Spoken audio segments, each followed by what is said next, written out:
수험생 여러분 안녕하십니까? 부동산학 개론의 김하선입니다. 여러분 대단히 반갑고요.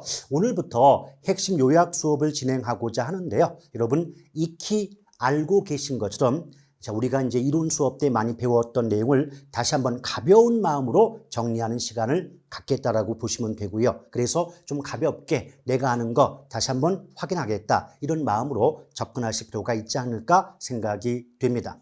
가장 먼저 제1편 부동산 총론이 나와 있고요. 1번의 부동산학의 기초가 나오는데 이 부분은 여러분 요약집으로 본다면 10페이지부터 출발한다라고 보시면 돼요. 이미 알고 계시겠지만 가장 첫 번째 부동산학의 의 부분이 나오게 됩니다. 뭐 의의다 또는 정의다 이렇게 말할 수 있는데 이미 여러분께서 알고 계신 것처럼 이 부동산학의 의의나 정의 부분은 대단히 다양한 학자들의 주장이 존재하고 있는 것 아니겠습니까? 그럴 때 어떤 사람이 무슨 말을 했다 이런 식으로 외우실 필요까지는 없는 거고요. 아주 전형적인 문장대로만 익혀두신다면 어렵지 않게 정답을 구할 수가 있을 겁니다. 자, 대단히 다양한 주장이 존재하고는 있지만 공통적인 내용을 추출해 본다면 부동산학은 악화된 인간과 부동산의 상호 관계를 개선시키고 이것을 바탕으로 부동산 활동의 능률화의 원리 및 그 응용 기술을 개척함의 목적이 있는 종합적인 응용과학이다. 이렇게 정해 볼 수가 있는 거죠. 여기 보시면 악화된 인간과 부동산의 관계 개선, 요 첫 번째가 연구의 목적이고 또 부동산 활동의 능률성 제고 이 두 가지가 부동산학의 연구 목적이라고 볼 수가 있는 겁니다. 근데 여기서 부동산 활동의 능률성 제고라고 했죠. 이 표현을 출제하는 분에 따라서 어떻게 바꿀 수 있냐면 자, 부동산 활동의 능률화의 원리 및 응용 기술을 개척함에 목적이 있는 학문 분야이다. 이런 식으로 문장을 바꿔서 출제한 적도 있다는 겁니다. 근데 공통적인 단어가 뭐죠? 능률이에요. 그러니까 능률성을 높인다는 말이나 능률화의 원리 및 응용 기술을 개척한다는 말은 같은 문장이라고 익혀두시는 게 문제를 푸실 때 상당히 도움이 되지 않을까 생각이 되는 겁니다. 더불어 종합적인 응용과학 그랬죠. 그래서 부동산학의 학문적 성격을 따져보면 종합, 응용, 경험, 규범, 인문, 사회과학의 성격을 갖는다. 이렇게 정리해 볼 수가 있습니다. 이미 알고 계신 것처럼 종합이란 말은 여러 개가 모였다는 의미가 되니까 부동산학은 단일한 하나의 학문 체계가 아니라 부동산과 관련된 여러 주변 과학, 주변 학문의 영향을 받아서 성립이 됐다는 관점에서 종합과학 이렇게 말할 수 있는 것이고요. 두 번째 응용과학 나왔죠. 근데 응용이란 말 자체가 이미 현실적인 문제 해결에 적용한다 이런 의미를 담고 있는 겁니다. 그렇기 때문에 부동산학은 단순히 어떤 이론을 발견하는 데 목적 있는 학문 분야가 아니라 그 연구의 결과 알게 된 이론과 지식을 현실적인 부동산 문제 해결에 적용하는 학문 분야라는 점에서 응용과학이다라고 볼 수가 있죠. 그렇기 때문에 응용과학의 반대말인 기초과학이나 순수과학 이런 단어가 나오게 되면 무조건 틀릴 수밖에 없다는 것 익히 알고 계시지 않습니까? 더불어 경험과학 나왔죠. 경험과학이란 말은 부동산학은 추상적 학문이 아니다. 현실에 존재하는 부동산 활동과 부동산 현상을 연구 대상으로 삼기 때문에 구체적인 경험과학의 성격을 갖는다라고 볼 수가 있는 거고요. 이때 경험과학을 얘기하고자 할 때는 문장 속에서 추상적 학문이 아니다. 이 말이 안 빠지거든요. 오케이? 아주 전형적인 표현이에요. 추상적 학문이 아니다 라고 나오면 경험과학 얘기하겠구나 라고 미리 예측하고 지문 접근하시면 좋겠네요. 그 다음 규범과학은 그렇게 큰 의미가 없는 거고 그 다음에 사회과학 나왔는데 제가 예전에 뭐라 그랬어요? 이 문장 속에서 인문이나 사회 이런 단어가 들어가 있게 되면 그것은 결국 인간과 관계가 있다는 것을 전제하고는 표현이에요. 그래서 부동산학은 사회과학이다. 이 말의 의미는 부동산학은 누구와 관련이 있는 인간과 관계가 있는 사회 현상을 연구하는 학문 분야이다는 것을 우리에게 얘기하고 있죠. 그렇기 때문에 인문사회과학의 반대말이 자연과학이 되므로 자연과학이란 말이 나와도 이미 틀린다라고 보시면 됩니다. 따라서 결과적으로 부동산학은 기초과학, 순수과학, 자연과학이 아니라는 것을 유념할 필요가 있는 것이겠죠. 자, 이렇게 보시면 되겠고요.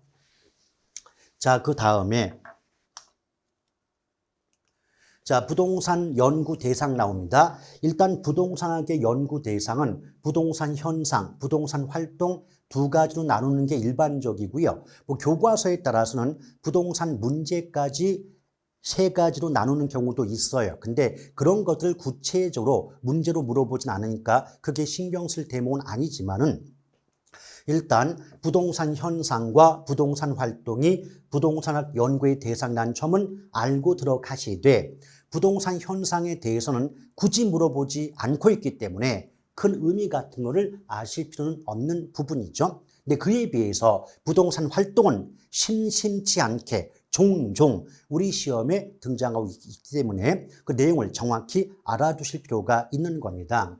일단 부동산 활동의 뜻을 보니까 부동산 활동이란 누가 인간이 무엇을 대상으로 부동산을 대상으로 전개하는 여러 관리적 측면의 행위를 말한다라고 이미 출제된 적이 많거든요. 일단 그 의의를 통해서 알 수 있는 게 뭐냐면 인간이 부동산 활동의 주체가 되고 부동산이 부동산 활동의 객체가 된다라고 볼 수가 있는 거죠. 따라서 나중에 나올 수 있겠지만 부동산 활동의 속성 중 대인 활동, 대물 활동의 속성은 바로 부동산 활동의 정의 부분과 밀접한 관계가 있다는 거죠. 보다 구체적으로 말씀드린다면 부동산 활동의 주체가 인간이니까 부동산 활동은 대인 활동의 성격을 갖는다라고 얘기할 수 있는 거고요. 또 부동산 활동의 객체, 대상이 부동산이라는 물건이기 때문에 부동산 활동은 대물 활동의 성격을 갖는다. 이렇게 표현될 수가 있지 않겠습니까? 또한 부동산 활동의 종류, 구분은요. 학자들에 따라서 대단히 다양한 구분이 존재하고는 있습니다만은 어차피 우리 시험에 나올 수 있는 것은 두 가지밖에 없어요. 소유 활동과 거래 활동은 구분이 된다는 거죠. 이미 알고 계시겠지만 소유 활동에는 최유효 이용의 원리가 적용이 되고요. 또 거래 활동에는 거래 질서 확립의 원리가 적용이 된다는 것 알고 계시지 않습니까? 그렇죠. 실제 기출문제에서 거래 활동이라고 써놓고 최유효용이 아닌 그 거래 질서 확립의 원리가 아닌 최유효용의 원리를 집어넣음으로써 틀리게 만든 문장도 있거든요. 그래서 어떻게 기억하면 좋냐면 소유하니까 이용하고 거래하니까 거래한다. 이런 식으로 기억해 두신다면 최소한 이 정도 내용 가지고 혼란이 오지는 않지 않을까 생각이 됩니다. 더불어 이런 최유효 이용 거래질서 확립의 원리가 각각 소유활동과 거래활동에 적용되는 것은 부동산학의 일반 원칙 중 능률성의 원칙과 밀접한 관계가 있더라는 거죠. 실제 기출문제에서 능률성 대신에 경제성 이렇게 다른 원칙을 집어넣음으로써 틀리게 만드는 경우도 종종 있는 거니까 이 점을 유념해 주실 필요가 있지 않겠습니까? 자, 이렇게 보시면 되겠고요. 자, 그 다음 이제 부동산 활동의 보충학을 보면 일단 의 부분 앞에서 얘기를 했고 부동산 활동의 주체와 속성들이 나오죠. 네, 부동산 활동의 주체는 크게 공적 주체, 사적 주체, 민관 합동 이렇게 구분될 수가 있죠. 여기서 공적 주체는 다른 말로 제1섹터, 사적 주체가 제2섹터, 또 민간과 또 어떤 공적 주체가 결합될 때 제3섹터 이렇게 다른 말로 바꿔볼 수도 있죠. 근데 구체적으로 제1섹터, 즉 공적 주체에 어떤 게 포함될까요? 정부, 지방자치단체, 각종 공기업. 예컨대 무슨 공사들은 모두 공기업 아니겠습니까? 맞죠? 더불어 또 제2섹터, 사적 주체는 개인이나 기업, 토지 소유자 조합 등이 해당된다는 거 이미 알고 계시지 않겠습니까? 또 제3세트는 사적 주체와 공적 주체의 결합이다 보니까 보통 출제된 기출문제 보게 되면 민관합동 이런 말 많이 보셨을 거 아니겠습니까? 이렇게 이해하시면 되겠고요. 또 부동산 활동의 속성이 가끔 출제가 되죠. 첫 번째 대인 대물 활동성 이 부분은 이미 앞에서 언급을 했습니다. 다시 한번 복습해 볼게요. 부동산 활동은 인간이 부동산을 대상으로 전개하는 여러 관리적 측면의 행위이다 보니까 그 활동의 주체가 인간이기 때문에 대인 활동의 성격을 갖게 되고 또 활동의 대상이 부동산이라는 물건이 되기 때문에 대물 활동의 속성을 갖는다. 익히 알고 계시지 않습니까? 더불어 과학기술성 나오는데 자 부동산 활동에 있어서 체계화된 지식 및 원리 자 지식이나 원리 이런 말이 나오면 과학성을 답으로 하시면 되겠고요. 자 실무에 이용, 실무에 응용한다, 실무에 이용한다 실무자가 붙으면 기술성을 답으로 하시면 되는 거예요. 이건 정해져 있습니다. 이미 알고 계시겠지만 어때요? 왜 그 지식과 원리가 나왔는데 과학성 나올 수밖에 없을까요? 부동산학을 연구함에 있어서 과학적으로 잘해야 되지 않느냐 이런 관점에서 과학성의 속성을 띈다라고 볼 수가 있는 것이고요. 또 그렇게 연구된 이론과 원리를 또는 지식을 실무에 응용할 때는 보다 기술적으로 잘해야 되지 않니? 이런 관점에서 기술성의 속성을 띈다라고 보시면 됩니다. 자, 이것 이외에 윤리성, 전문성, 임장활동, 정보활동, 복합 개념 여러 가지 내용이 나올 수가 있겠죠.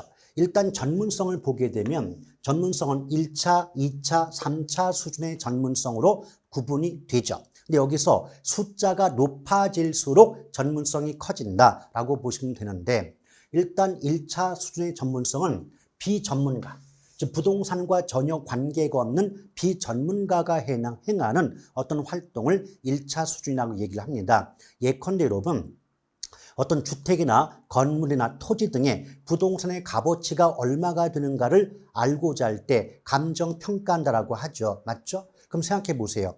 감정평가의 전문가는 감정평가사일 겁니다. 그렇죠? 이처럼 해당 분야의 전문가에 의한 활동은 3차 수준의 전문성에 해당이 되겠지만 지나가던 초등학생이 이 주택의, 이 건물의, 이 토지의 가치가 얼마다, 3억이다, 2억이다 라고 평가해 본들 그 초등학생은 그 감정평가라는 활동 분야에 전혀 전문가가 아니다 보니까 1차 수준의 전문성에 해당이 된다라고 보시면 돼요. 근데 주로 자주 나오는 게 뭐냐면 2차가 자주 나오죠. 왜 그러냐? 2차의 경우는 그 부동산 활동과 관계는 있습니다만은 해당 분야의 전문가가 아닌 경우가 2차가 되거든요. 이때 2차의 가장 대표적인 경우가 뭐냐면 예컨대 공인중개사에 의한 감정평가라든지 또는 과세를 위해서 세금을 부과하기 위해서 세무공무원이 행하는 감정평가 등은 해당 분야의 전문가가 아니다 보니까 2차 수준의 전문성에 해당이 된다라고 볼 수가 있지 않겠습니까? 그렇죠? 그럼 3차가 해당 분야의 전문가예요. 가장 전문성이 높을 수밖에 없겠죠. 가장 대표적으로 공인중개사에 의한 중개활동이라든지 또 감정평가사에 의한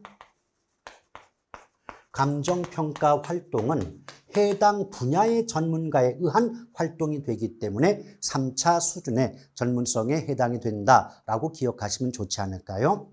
그 다음 윤리성 나오는데 윤리성란 말은 뭐다? 개인의 사적 이익을 추구하기 전에 부동산이 사회 구성원 전체에 미친 영향이 높은 재화이다 보니까 그만큼 윤리적으로 행동할 필요가 있지 않느냐. 이것이 윤리성인데 이런 윤리성은 중개업자뿐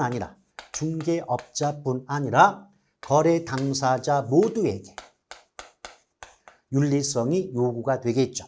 과거 기출문제에서 윤리성의 경우를 얘기할 때 중개업자에게만 윤리성 요구되고 거래 당사자는 사적 이익을 추구하기 때문에 윤리성을 요구할 수 없다고 함으로써 틀렸던 기출문제가 있다는 점 유념하실 필요가 있습니다. 또 임장활동, 정보활동 나오는데 특히 임장정보활동 이것은 나중에 배우시게 될 부동산의 특성 중 부동성과 밀접한 관계가 있는 거죠. 뭐 가볍게 얘기를 드린다면 여러분 그 토지의 위치가 또는 부동산의 위치가 고정돼 있기 때문에 움직일 수 없다는 특성이 부동산인 건 알고 계시죠? 그렇죠.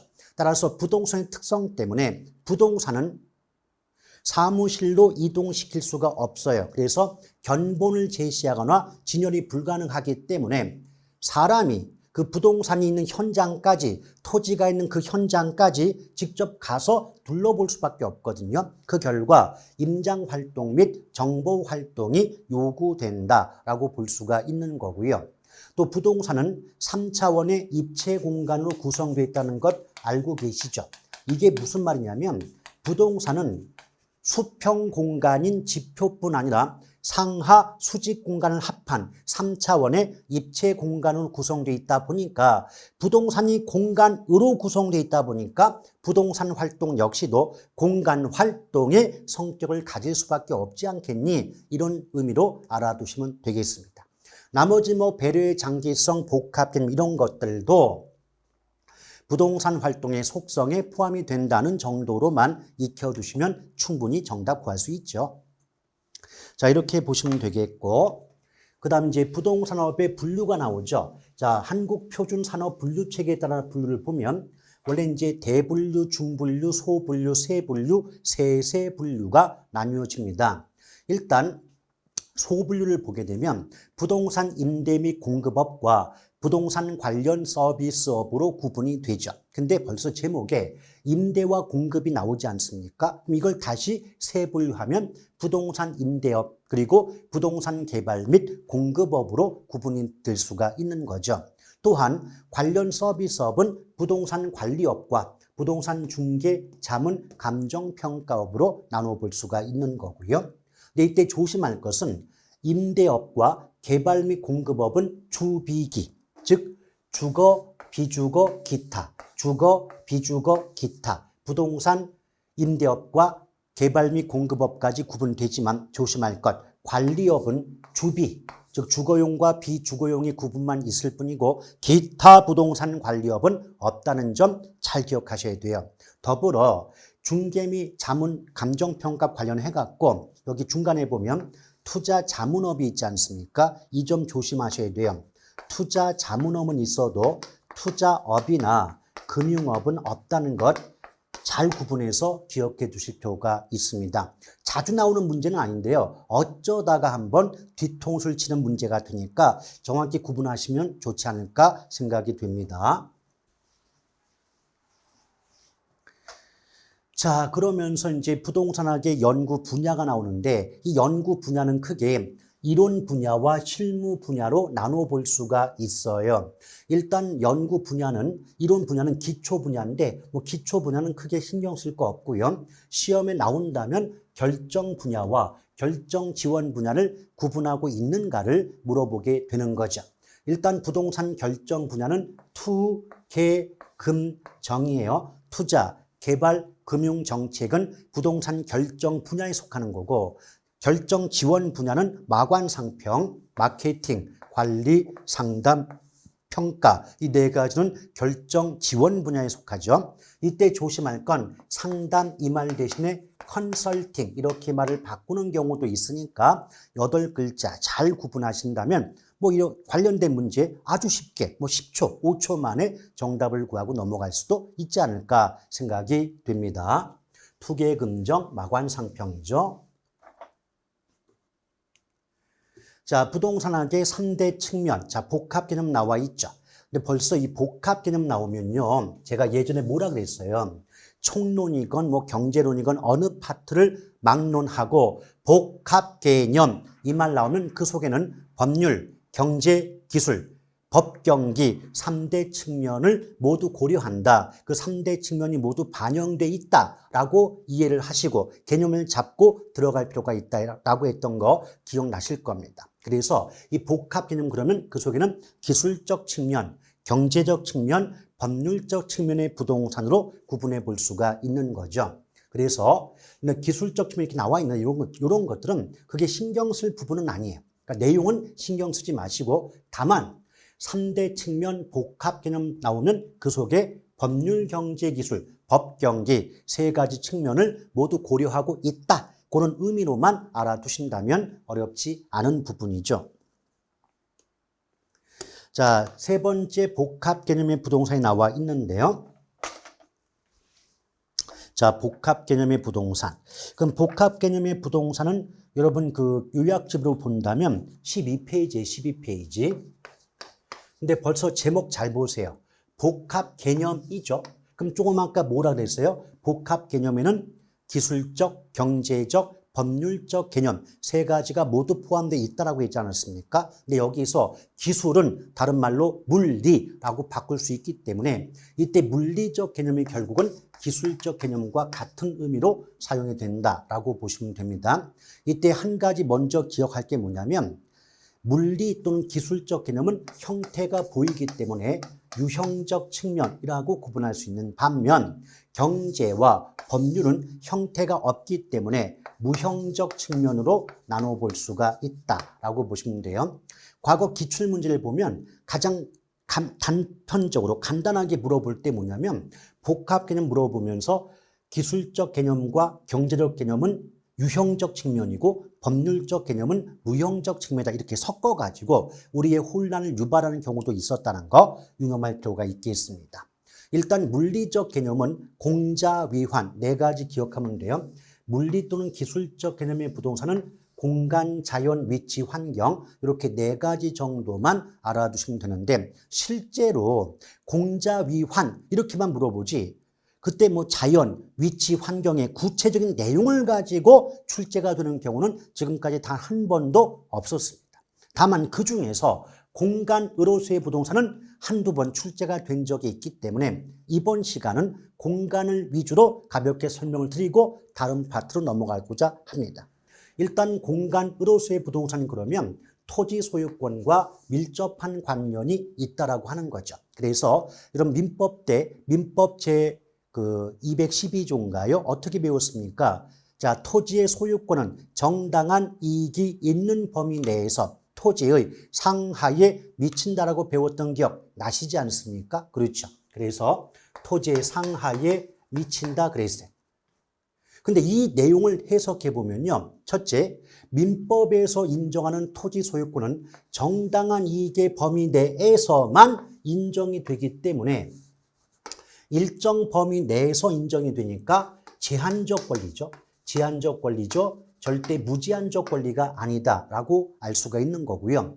두 번째는요. 토지의 상하에 미친다. 그 말은 결국 뭐냐면 단순히 지표면인 수평 공간에만 토지 소유권의 효력이 미치는 게 아니라 지표면을 기준으로 그 위에 상부 공간과 하부 공간까지도 토지 소유권의 효력이 미친다는 걸 알 수가 있기 때문에 토지 소유권의 입체 공간적 효력을 인정하고 있다. 이렇게 해석해 볼 수가 있는 겁니다. 근데 이제 구체적으로 이제 공간으로서의 부동산은 어떻게 구성이 될까? 뭐 가볍게 보시면 여기 이제 지표면이죠. 지표. 땅의 표면을 지표라고 하죠. 근데 지표는 수평 공간에 해당이 되죠. 그럼 지표면을 기준점 삼아서 그 위쪽의 공간을 상부 공간, 아래쪽을 하부 공간이라고 하는 건 다들 알고 계시지 않습니까? 맞죠? 근데 여기서 상하는 수평적이에요? 수직적이에요? 수직이죠? 그 수직 공간인데 이때 개론에서는 수직 공간 이 말 대신에 주로 입체 공간이라는 말을 많이 쓰고 있거든요. 그리고 이렇게 높낮이가 있을 때 우리는 3차원이라는 말을 쓸 수가 있습니다. 높낮이가 있을 때 3차원이라는 말을 씁니다. 그럼 이걸 가지고 어떻게 얘기하냐면 부동산은 수평 공간인 지표 공간뿐 아니라 상하 수직 공간으로 구성되어 있으므로 3차원의 입체 공간으로 구성이 된다. 이렇게 표현할 수가 있는 거죠. 3차원의 입체 공간. 그래서 디귿번 내용을 다르게 바꾸면 부동산은 3차원의 입체 공간으로 구성이 된다. 이렇게 말을 바꿔볼 수도 있습니다. 오케이? 자, 그런데 여러분, 따라서 부동산이 이렇게 공간으로 구성되어 있다 보니까 그러한 부동산을 대상으로 이루어지는 행위, 부동산 활동 역시도 공간 활동의 성격을 가질 수밖에 없는 것이고 부동산업 역시도 공간업의 성격을 갖는다. 이런 식으로 출제가 된 바도 있습니다. 아시겠죠? 자, 그럴 때 단순히 민법에서는 토지 소유권이라고 정의했지만 우리 개론에서는 그 토지 소유권을 공간에 따른 권리로 구분하고 있다는 겁니다. 그게 무슨 말이냐면 요 상부 공간을 다른 말로 공중공간이라고 하는 것 아실 거고요. 또 하부 공간을 다른 말로 지하공간이라고 하지 않겠습니까? 맞죠? 그런데 각각의 공간마다 별도의 권리가 형성이 된다는 거예요. 그러므로 공중권, 지표권, 지하권 이렇게 세 가지 권리로 구분해 볼 수가 있죠. 다시 한번 민법에서는 그냥 토지 소유권이라고 한 것을 우리 부동산학 개론에서는 공간에 따라서 공중권, 지표권, 지하권으로 구분하고 있는 겁니다. 오케이? 자, 구체적으로 이 공중권의 대표가 바로 뭘까요? 공중권은 크게 사적 공중권과 공적 공중권으로 구분이 돼요. 근데 사적 공중권은 자, 대표로 뭐 일조권이라든지 조망권 등이 가장 대표적인 권리가 되겠고 또 공적 공중권 그러면 전파권, 원래 늘리면 전파 발차권인데 줄여서 전파권 그래요. 또 항공기 이착륙권인데 줄여서 항공권이라고 하거든요. 그러면 전파나 항공 이런 말이 들어가 있으면 그냥 공적 공중권이라고 보시면 되는 겁니다. 아시겠죠? 근데 조심할 게 뭐냐면 어차피 토지 소유권은 민법에서 규정하고 있죠. 근데 민법은 법의 구분상 사법이거든요. 그래서 토지 소유권도 사법상 권리예요. 사법상 권리니까 사적 공중권은 사권이기 때문에 토지 소유권에 효력이 미치지만 공적 공중권은 공권이기 때문에 토지 소유권의 효력이 미칠 수가 없다라고 하는 점 이것만 잘 구분해서 기억할 필요가 있는 겁니다. 더불어 이 공중공간의 활용 방안, 공중공간의 활용 방안으로 대표적인 경우가 바로 뭐죠? 뭐 구분지상권. 자, 구분지상권이라든지 또 뭐가 있습니까? 개발권 양도제. 개발권 양도제. 또 뭐가 있죠? 용적률 인센티브 제도. 이런 것들은 모두 공중공간의 활용제도에 해당이 된다라고 보시면 되죠. 물론 구분지상권은 공중권은 물론이고 이 지하공간과도 관계는 있습니다만은 나머지 개발권 양도제와 용적률 인센티브제는 공중공간과만 관계가 있다는 차이점 구분해서 기억하시면 좋겠네요. 나머지 뭐 지표권에는 건축권, 자 건물을 지을 수 있겠죠. 경작권, 농사를 지을 수가 있을 거예요. 용수권, 물을 이용할 권리 이런 것들이 지표권에 속하는데 한 가지 조심할 게 있어요. 용수란 말은 이용할 용, 물수가 되기 때문에 물을 이용할 권리지만 그 물도 지표수가 있고 지하수가 있지 않습니까? 맞죠? 조심할 게 지표수를 이용할 권리는 지표권이지만 지하수를 이용할 권리는 지하권이에요. 그래서 뭐 용수권이라고 해서 지하수까지도 모두 포함되는 것은 아니라는 점을 좀 정리해 두신다면 조금 더 깔끔한 정의가 되지 않을까 생각이 됩니다. 또 지하권 관련 해갖고는요. 조심할 게 뭐죠? 여러분 그 지하에 미채굴된 광물자원, 미채굴된 광물자원은 광업권의 객체다. 광업권의 객체가 된다. 이 말이 뭐냐면 우리식으로 말 바꿔볼게요. 내가 어느 날 내가 가진 땅을 팠어요. 근데 땅을 파봤더니 갑자기 석탄이, 금이, 은이 발견이 되는 거죠. 근데 그것이 내 땅 속에 묻혀있는 광물 자원일지라도 그것은 광업권의 객체가 된다는 건 토지 소유자의 것이 되지 않는다. 다른 말로 토지 소유권의 효력이 미칠 수 없다는 점, 이 점을 유념할 필요가 있습니다. 그래서 미채굴 광물 자원은 광업권의 객체가 된다. 이 말은 토지 소유권의 효력 미칠 수 없다라고 기억하시고요. 또 하나 더 추가한다면 한계 심도라고 있는데 한계 심도라고 하는 것은 지표로부터 지하 공간 몇 미터까지가 지하권의 효력에 미치겠느냐, 그 지하권의 효력에 미치는 깊이를 한계 심도라고 얘기를 합니다. 그래서 만약 한계 심도가 30m다라고 한다면 비록 지하철 공사를 비롯한 공익사업일지라도 한계 심도 내에서 그 사업이 이루어진다면 한계 심도를 침해했다. 다른 말로 지하권을 침해한 셈이 되기 때문에 그에 따른 보상의 대상이 될 수 있다는 점을 가볍게 알아두시면 좋겠습니다.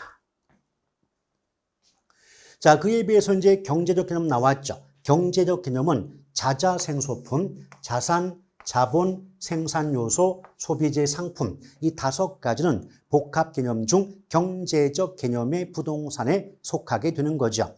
지금까지 나왔던 기출문제를 분석해보면 예컨대 다음 중 경제적 개념의 부동산이 아닌 것. 그럼 1번 자산, 2번 자본, 3번 생산요소, 4번 소비재, 5번 환경 이런 식으로 섞어놓고 경제적 개념에 어떤 게 포함되는 건 알고 있어? 라고 물어보는 경우가 일반적이에요. 그래서 내용을 물어보는 게 아니라 경제적 개념의 자자생소품, 물리적 또는 기술적 개념의 공자위환이 속하는가, 이거 구분하고 있는가, 그걸 위주로 등장하고 있어요, 문제가. 그 다음 이제 법률적 개념 나왔죠. 실제 출제 빈도와 비중을 따지면 법률적 개념이 압도적이라고 보시면 돼요. 일단 법률적 개념의 부동산은 크게 협의, 즉 좁은 의미의 부동산과 광의, 즉 넓은 의미의 부동산으로 구분해 볼 수가 있죠. 근데 협의의 부동산은 크게 민법상 부동산이라고 얘기하고 민법에서는 토지 및 그 정착물은 부동산이라고 규정하고 있지 않습니까? 맞죠? 그랬을 때 가장 먼저 정착물의 뜻이 뭐냐고 물어볼 수가 있죠. 정착물의 뜻은요. 자, 토지 등이라고 했으니까 뭐예요? 건물까지 포함되겠죠. 그럼 토지 등에 부착이 돼서 지속적, 다른 말로 계속적으로 사용이 됨이 사회경제적으로 타당하다고 인정되는 물건이에요. 자, 타당하다고 인정되는 물건을 우린 뭐라 그래요? 정착물 이렇게 얘기하고 있는 거죠. 그래서 가장 정착물의 뜻과 관련해서 중요한 것은 뭐냐면 토지나 건물에 붙어 있다고 해서 정착물이 아니라 그 부착의 상태가 지속적일 때, 계속해서 부착되어 있을 때 비로소 정착물이라고 본다. 이 점을 유념할 필요가 있겠죠. 그렇기 때문에 지속적 부착물이 아니다. 다른 말로 임시적 부착물, 일시적인 부착물은 정착물로 보지 않는 거거든요. 여기서 정착물에 대한 보다 구체적인 내용 설명은 그 뒤에 나오게 되니까 그때 가서 설명을 드려보고자 합니다. 또 광의 부동산은 당연히 넓은 의미니까 좁은 의미의 부동산은 포함될 것이고 거기에 준부동산이 결합이 될 때 우린 광의의 부동산 이렇게 얘기할 수가 있죠. 그럼 준부동산 이게 과연 무엇인가? 앞에 준자가 붙었기 때문에 본질적으로 부동산이 아니에요. 무슨 말이냐? 우리가 준이라는 글자 자체는 원래는 그것이 아니지만 그런 것처럼 취급해 줄 때, 그런 것처럼 간주해 줄 때 준자를 붙여주거든요. 마치 공기업에 근무하는 분들이 공무원은 아니지만 공무원에 준하여 대우를 받기 때문에 준공무원 이렇게 얘기하는 것처럼 말이죠. 아시겠죠? 따라서 준부동산은 뜻이 그렇다. 그럼 어때요? 의미가 뭐냐면 본질적으로 부동산이 아니지만 등기 등록의 공시수단을 갖추고 있다는 거죠. 자, 등기 등록의 공시수단을 갖추고 있다 보니까 부동산과 공시수단이 같거나 비슷하거든요. 그런 이유 때문에 부동산에 준하여 취급되는 특정의 동산 등을 얘기하는 거죠. 취급되는 특정의 동산 등을 우린 뭐라 그래요? 준부동산 이렇게 얘기할 수가 있겠습니다. 그럼 이 준부동산의 대표적인 예가 뭘까? 자동차죠. 그러면 생각해봐요. 현실적으로 자동차가 부동산이라고 생각하는 분은 거의 없어요. 그런데 자동차의 공시수단, 이제부터 이 자동차 내 겁니다 라고 공시, 알리는 수단이 등록이에요. 자동차 등록증 보여달라 그러지 않습니까? 맞죠? 이처럼 자동차는 본질적으로 부동산이 아니지만 등기나 등록이라는 공시수단을 갖추고 있기 때문에 부동산에 준하여 취급이 된다는 거죠. 이것 이외에 건설기계, 선박, 항공기, 또 법률상의 공장재단, 광업재단, 어업권 등도 준부동산에 포함이 된다라고 보시면 되겠습니다. 종류 같은 건 자꾸 이제 보시면서 외워두시면 되는 거예요. 그 다음에 이제 복합부동산 나왔죠. 자, 복합부동산은요, 원래 우리나라에서 토지와 땅이 있죠. 땅 위에 세워진 건물은 하나의 물건을 보질 않아요. 서로 다른 두 개의 물건을 본다는 거죠. 오케이? 그래서 토지와 건물 등이 독립된 거래의 객체이면서도 결합하여 부동산 활동의 대상으로 인식될 때 이를 복합부동산이라고 한다라는 그 문장은 정말 자주 출제가 됐던 지문이거든요. 그래서 전형적이고 대표적인 문장은 익혀두시는 게 문제풀이를 할 때 신속하고 정확한 답을 구하는데 좋은 도움을 받을 수가 있는 형태입니다. 아시겠죠? 또한 이 복합부동산은 감정평가 시 일괄평가의 대상이 된다는 점을 함께 기억할 필요가 있겠습니다. 오케이. 자, 이렇게 해서 이제 부동산학의 기초를 가볍게 살펴봤는데, 물론 그 뒤에 보면 부동산학의 뭐 접근 방법, 그리고 이념 등도 있어요. 자, 미리 말씀드린다면 접근 방법 관련해가지고는 그렇게 자주 출제가 되진 않아요. 근데 최근에 들어와가지고 의사결정식 접근법하고 종합식 접근법 등은 어쩌다가 잊을만 하면 한 번쯤 물어보는 경우는 있습니다. 일단 첫 번째 종합식 나왔죠. 그럼 종합식 접근법은요, 법경기 나왔잖아요. 그 법률, 경제, 기술 이 3대 측면을 함께 고려한다면 복합 개념이 되지 않습니까? 맞죠? 그래서 법경기를 모두 고려하는 복합 개념으로 접근하는 방법이 바로 종합식 접근법이라고 보시면 되겠고요. 또 과거 기출문제에서 우리나라에서 단기간에, 즉 짧은 기간에 부동산학을 정착시키는데 기여한 접근 방법이 무엇이냐라고 물어봤고 그 문제의 정답이 종합식 접근법이었다는 것도 함께 기억할 필요가 있지 않을까 생각이 되는 거고요. 요새 이제 출제가 됐던 게 의사결정식 접근법인데 의사결정식 접근 방법은 인간은 합리적 존재라고 가정하는 거죠. 합리적 존재이고 더불어 자기 이윤의 극대화, 자신의 이익을 극대화함을 목적으로 하지 않겠느냐. 그래서 이제 이것도 대표적인 표현이에요. 인간은 합리적 존재다. 자기 이윤의 극대화를 도모한다. 목적한다. 이런 식 나오면 읽기 중단, 곧바로 의사결정식을 답으로 하시면 되는 겁니다. 다른 답이 정해져 있지 않은 거죠. 이미 이 말 나오면 무엇이 답이다 라고 정해져 있다 이 말입니다. 아시겠죠? 대표적인 표현. 나머지 분산식, 중점식, 행태과학적, 법제도적 접근 방법, 여러 가지 접근 방법이 있지만은 그런 애기들은 모의고사에서조차도 물어본 바가 없기 때문에 제가 빈 공간 남겨놓은 것은 그냥 종류 정도만 익혀도 충분하고요. 만약에 나는 그냥 종합식과 의사결정식만 볼래 라고 생각하신다면 나머지 아니 보셔도 전혀 관계는 지장은 없을 겁니다. 자, 그 다음에 부동산학의 이념 나왔죠. 근데 부동산학의 이념은 부동산학이 추구하는 가치 또는 나아가야 할 방향성이라고 볼 수가 있는데요. 왜 제가 이 말을 써놨느냐. 기출문제에서 부동산학의 이념이라고 문제가 출제가 된 적도 있지만 부동산학이 추구하는 가치라고 출제가 된 적도 있거든요. 그러니까 단순하게 이념이라고만 외워놓고 계시면 갑자기 부동산학이 추구하는 가치를 그런 문장이 시험에 나왔을 때 이건 무슨 얘기하고 있는 거지? 당황해요.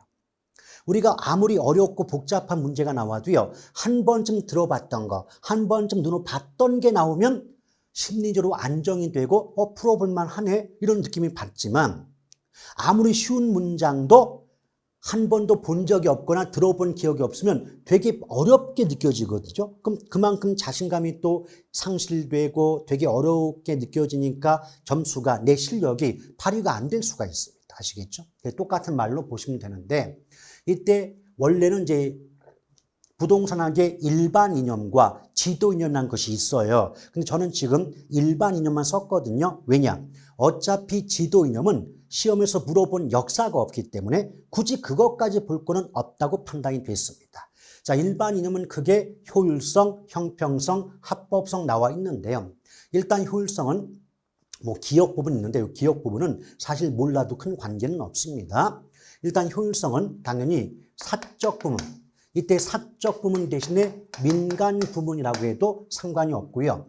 또 사적 부문에서 중시가 되니까 당연히 사익과 관계가 있다라고 보시면 되죠. 이에 비해서 형평성은요, 공적 부문, 이걸 다르게 바꾸면 정부 부문이라고 해도 역시 상관없겠습니다. 그럼 정부나 공공자 나왔기 때문에 얘는 뭐다? 공익과 연결이 된다라고 보시면 돼요. 근데 알고 계시겠지만 이 사익과 공익은 상충 관계에 있거든요. 즉 상호 충돌 관계에 있다는 거죠.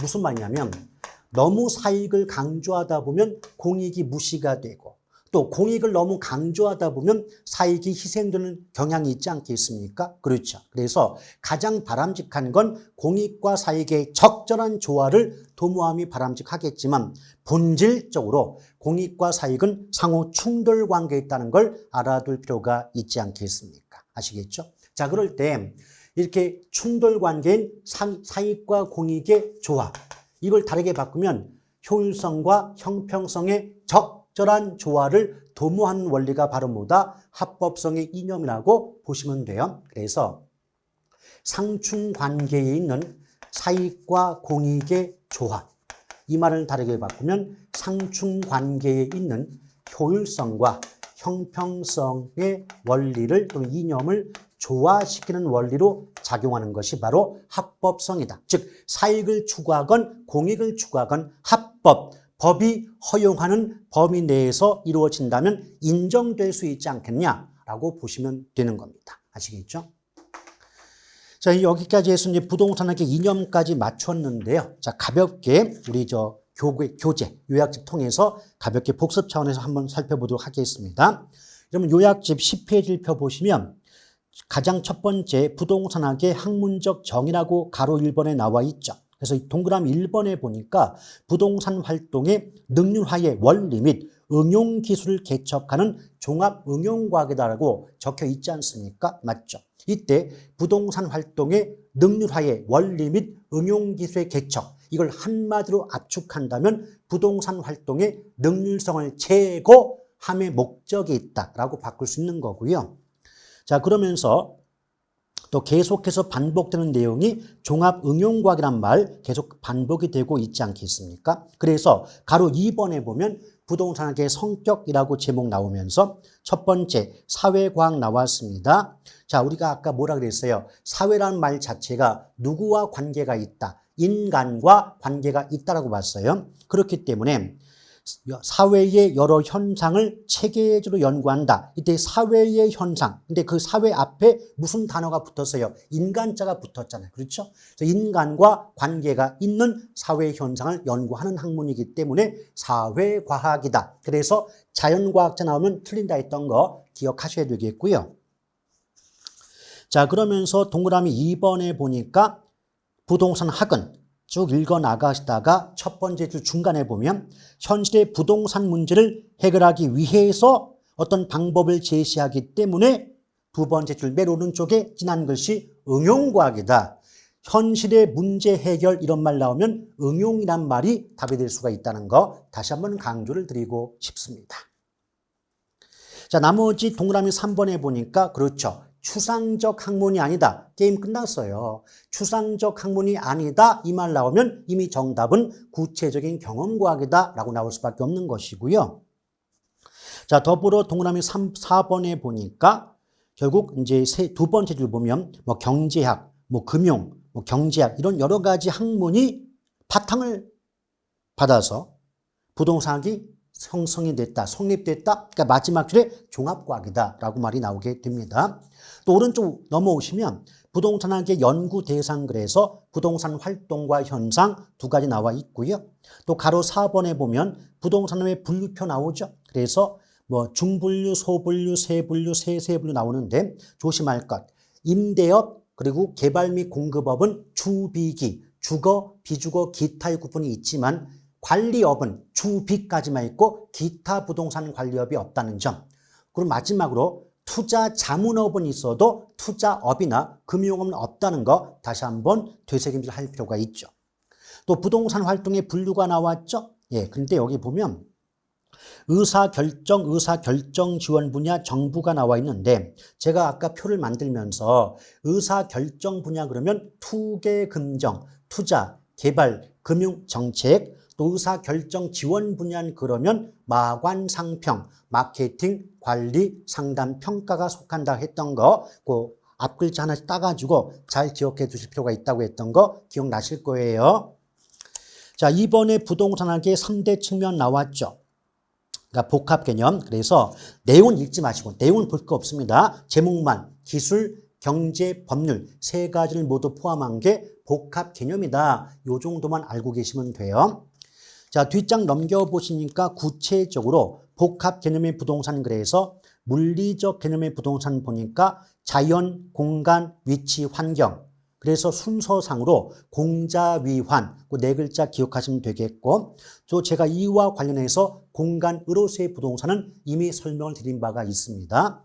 또 두 번째 경제적 개념이니까 자자생소품, 자산, 자본, 생산요소, 소비재, 상품 다섯 글자 잘 기억하시면 돼요. 또 아래 보니까 법률적 개념의 부동산 했을 때 크게 협의 이건 다른 말로 민법상 부동산이고 그 속에 토지 및 정착물이 포함되는 거 맞죠? 그래서 정착물의 뜻이 뭐라 그랬죠? 토지 등에 즉 토지와 건물까지 포함했습니다.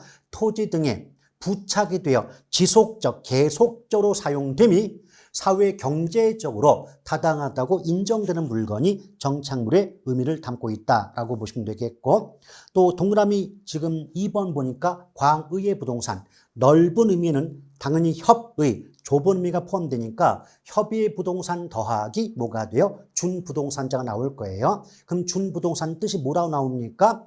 자, 등기 등록의 공시수단, 방법을 갖추고 있기 때문에 부동산에 준하여 취급되는 특정의 동산 등이다라는 말이 적혀 있을 거예요. 그래서 그때 이제 그 종류를 보니까 기억번에 자동차, 항공기, 선박, 건설, 기계, 법률상의 공장재단, 광업재단, 어업권 등이 있다는 거, 열거되어 있는 거 보이시죠? 확인하셨죠? 그 다음에 이제 4번에 복합부동산 나왔습니다. 그럼 복합부동산은 토지와 건물이 결합됐다. 이 말은 뭐냐면 우리나라의 경우 토지와 건물은 서로 다른 물건을 보기 때문에 법률상으로는 독립된 물건이거든요. 독립된 물건이 결합해서 일체로 부동산 활동의 대상으로 인식될 때 복합부동산이라고 한다고 했던 거 기억나실 겁니다. 그렇기 때문에 거기 첫 번째 줄의 오른쪽 보니까 토지와 건물이 각각 독립된 거래 객체이면서도 마치 하나로 결합된 상태로 다루어져 부동산 활동의 대상으로 삼을 때를 가리킨다는 말 있을 거예요.